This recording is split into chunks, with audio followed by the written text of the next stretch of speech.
Terima kasih Anda masih bersama kami di CNN Indonesia Today. Pemerintah Provinsi Pemprov Nusa Tenggara Timur bersama Dinas Pendidikan dan Kebudayaan serta para kepala SMA, SMK, SLB Negeri di Kota Kupang menyepakati kebijakan mengubah jam masuk sekolah dimajukan mulai pukul 5 pagi waktu Indonesia Tengah dan saat ini juga sudah dirubah menjadi 5.30 pagi. Betul ya, kebijakan tersebut ini menuai pro dan juga kontra. Lantas sebenarnya efektif atau tidak sih kegiatan belajar di sekolah ini dimulai pukul 5.30 pagi dan pagi ini kita akan minta pandangan psikolog Jovita Ferliana, psikolog anak, remaja dan keluarga. Salam sehat, selamat pagi Bu Jovita, terima kasih waktunya bersama kami di CNN Indonesia Today. Mungkin kita langsung bertanya-tanya aja ya Megi ya. Ini sebenarnya ada nggak sih resiko yang ditimbulkan terutama dari psikologi anak jika mereka itu memulai aktivitas atau sekolah ini terlalu pagi? Ya, hai Medi dan Sarah. Apabila anak memulai resiko terlalu pagi, ini berarti sebetulnya yang dikorbankan sebetulnya kan adalah jam tidurnya. Nah, sedangkan jam tidur yang direkomendasikan untuk remaja yaitu usia 13 sampai 18 tahun itu adalah 8 sampai 10 jam per hari. Nah, jadi kalau kita lihat bahwa rata-rata anak misalnya tidur di jam 10 malam, nah maka dia idealnya kan bangun di jam 6 pagi itu. Persiapannya, belum kemudian perjalanannya. Kalau kita katakan misalnya dimajukan 1 jam lah anak-anak tidurnya di jam 9 pagi. Nah idealnya berarti bangunnya jam 5 pagi. Tadi sekali lagi belum termasuk persiapannya, perjalanannya dan sebagainya. Nah untuk kurang tidurnya ini sendiri nih, karena akan mengganggu kesehatan kan. Nah, jadi resikonya apa sih?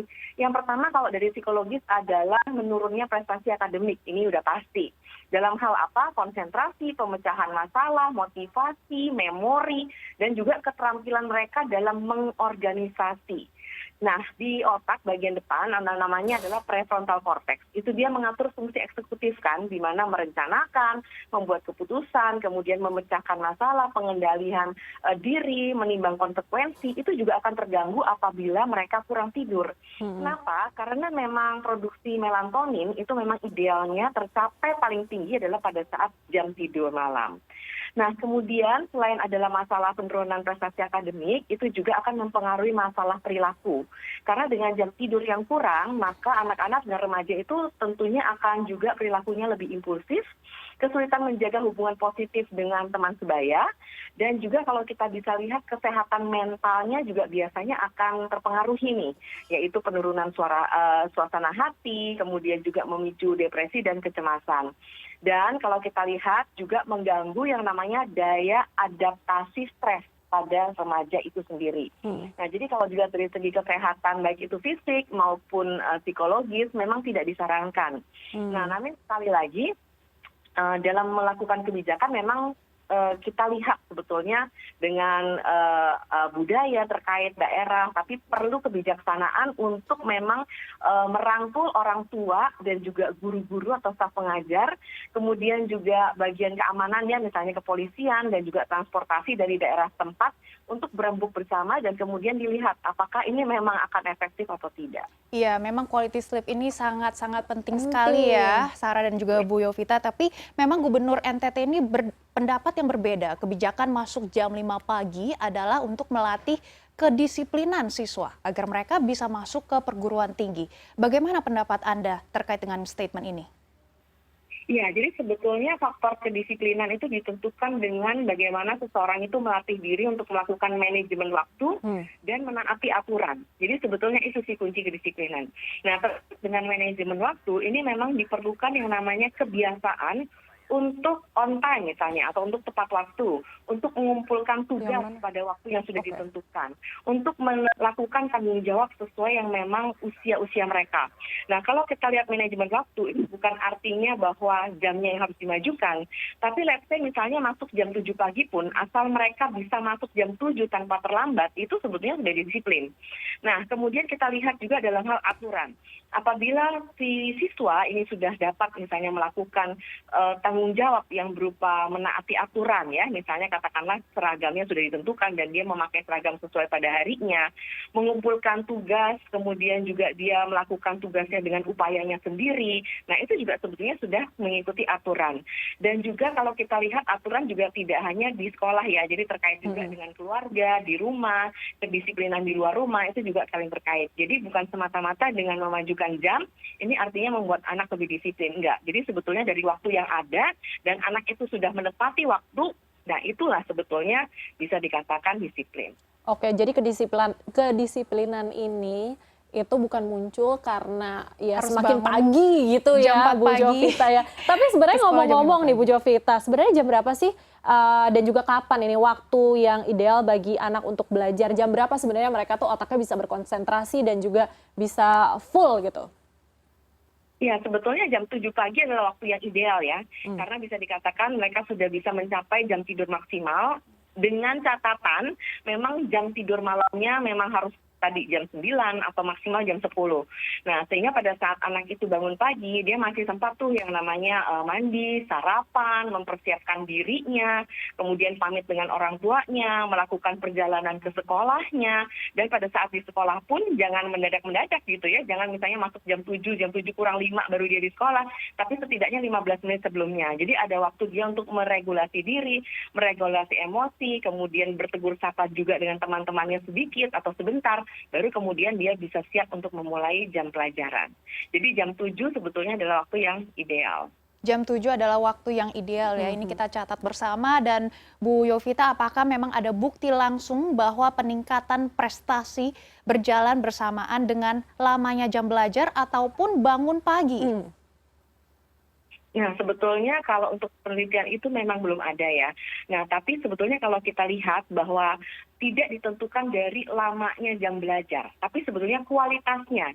Nah, bagaimana pada saat jam pelajaran itu memang benar-benar diisi dengan materi yang memang menarik buat siswa, kemudian juga membuat siswa itu bisa mengeksplorasi pikirannya, perasaannya, bisa berpendapat.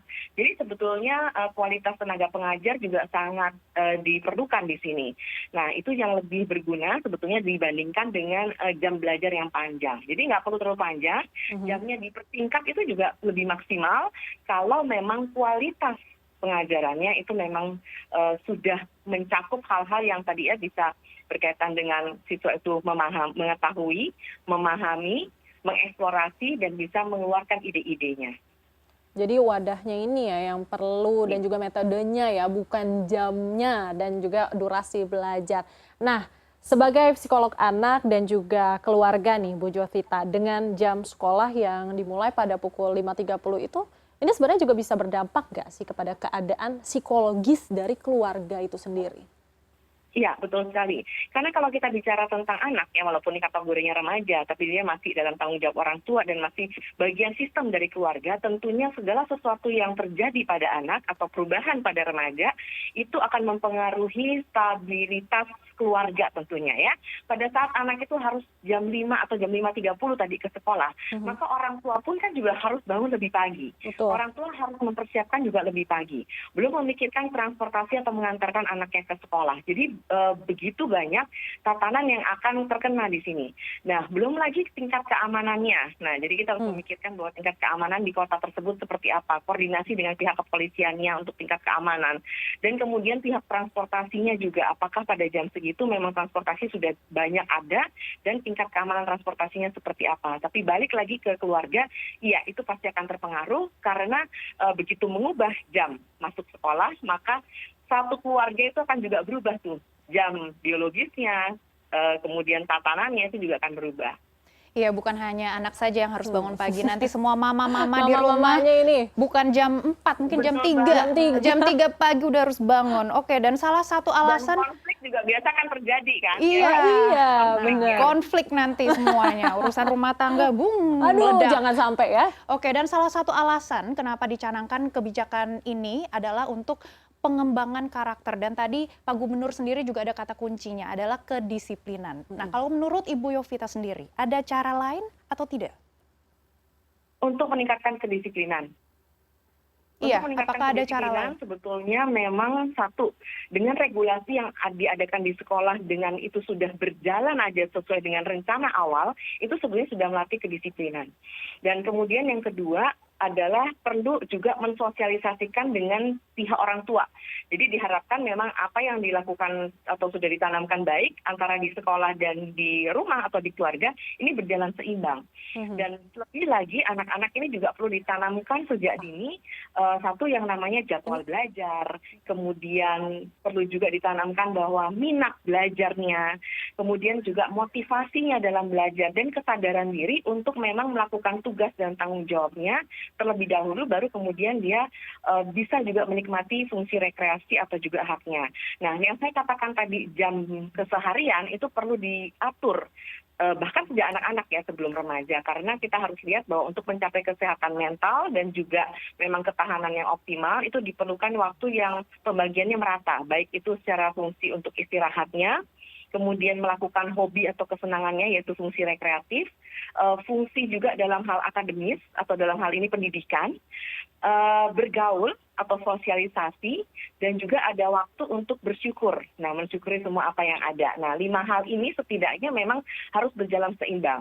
Kalau tadi saya menyebutkan ada waktu untuk interaksi juga bersama dengan teman-teman dan anggota keluarga, itu juga harus menjadi bagian dari jadwal keseharian yang dimiliki oleh si anak atau remaja itu sendiri. Nah, sudah bisa melakukan itu, sebetulnya itu sudah melatih kedisiplinan untuk taraf usia anak remaja itu sudah lebih dari cukup. Oke, Bu Jovita ini pertanyaan terakhir, walaupun mungkin masuk sekolah itu kan pukul 5.30, tapi ini mereka juga pulang lebih awal. Ini sebenarnya kalau misalnya dari sisi psikolog seperti apa? Ya, kalau dikatakan pulang lebih awal, nah ini biasa yang terjadi setelah jam sekolah ini yang kemudian perlu ada regulasi ulang juga ya.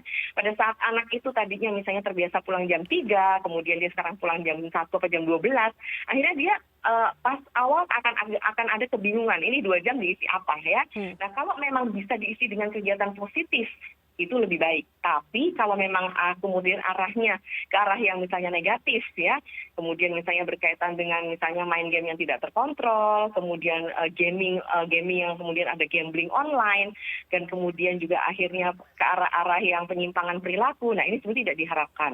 Nah, jadi pastikan kalau memang mau memajukan jam pulang, itu bisa disarankan juga kepada si remaja ataupun ke orang tua, ini penggantinya apa nih kegiatannya. Nah, misalnya diganti dengan apakah yang berkaitan dengan pengembangan hobinya, pengembangan minatnya, atau pengembangan bakatnya.